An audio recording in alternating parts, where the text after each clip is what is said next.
Massive and expensive equipment marks the professional radio station.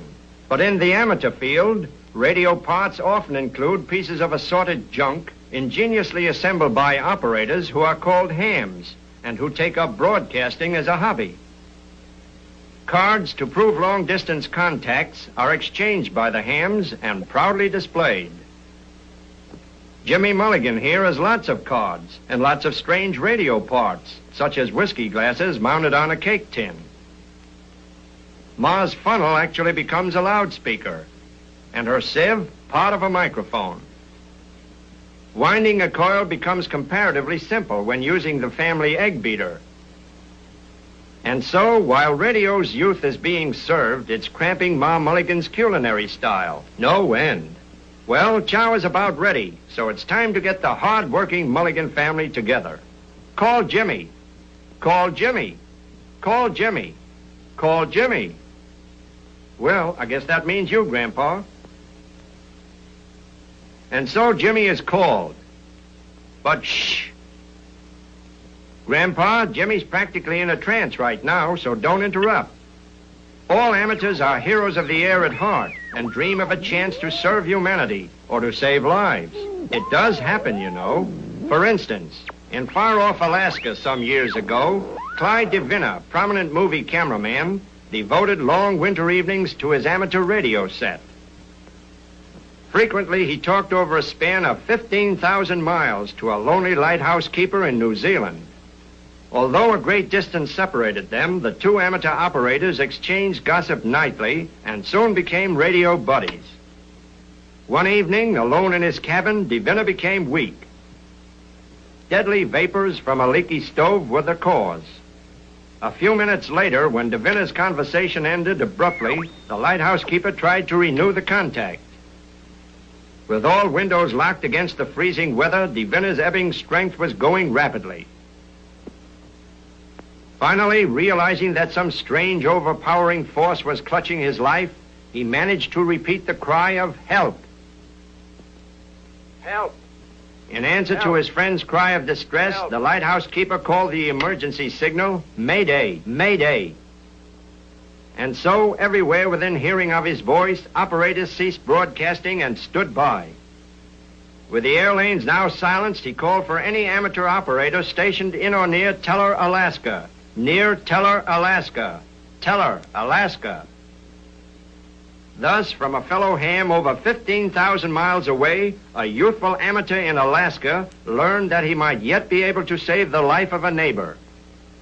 Briefly, the lighthouse keeper told his story. And the youngster at Teller lost no time in phoning a doctor living near DeVina's cabin to rush to the cameraman's aid. And so, due to the efficiency and quick thinking of radio hams, Clyde DeVina is alive today. But getting back to the Mulligan family, Jimmy's still missing. Call Jimmy. Call Jimmy. Call Jimmy. Oh, dear, Grandpop's missing now, too. Well, she'll get him. What's this? Shh. Now they're both in a trance. Perhaps they're listening to another dramatic radio episode, like the story of courage and service of Wilbur Crane, an amateur operator who flew far out over the Atlantic in search of a missing plane. Crane's pilot, radio ham Crane, had volunteered to make the search for the missing ship in his own plane.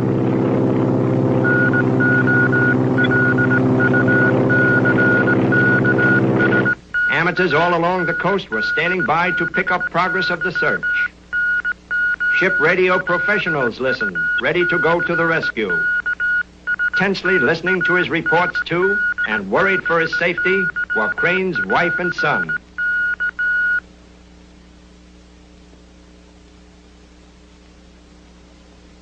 For hours, the uneventful search continued, and then...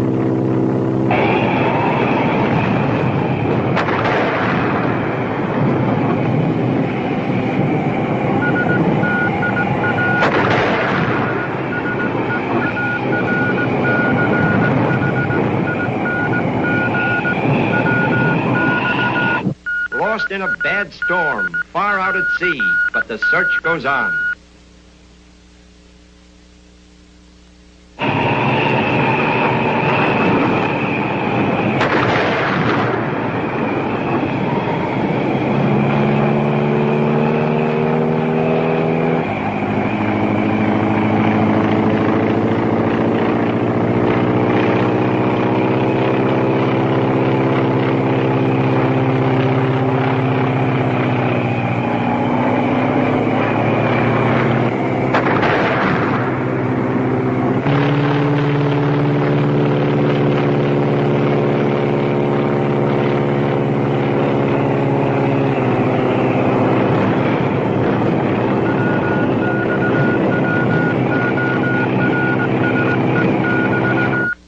heartbreaking anxiety and fear made minutes seem like hours. Weekly, the dots and dashes continued to come in, but the words they spelled out offered no encouragement to Crane's wife and boy. Then, as suddenly as they flew into it, Crane came out of the battering storm. Sailing smoothly into the dawn, and as the visibility cleared, a miracle happened. For there, right below them by a streak of rare luck, was the missing seaplane with possible survivors. Crane flashes the news. Safely out of the storm, the missing plane found. Never had a happier message come over the Crane loudspeaker. The broadcast at the ship's location, their job would be over. But what's this? Hundreds of miles at sea, and their gas practically gone. They hadn't a chance. But Crane's chief concern was to establish the location of that wrecked plane and broadcast the news to the world. Somehow, their plane must be kept in the air until this work was done. Unaware of this new danger, thousands waited to pick up the report that would send rescue ships to the missing plane. But to the wife, there came a premonition of some new peril that cast its shadow over her husband.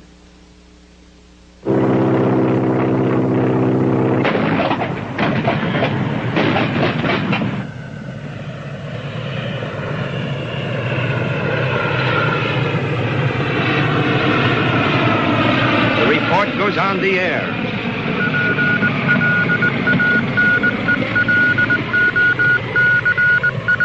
And so, with the conclusion of the report, came the crushing news of their fate.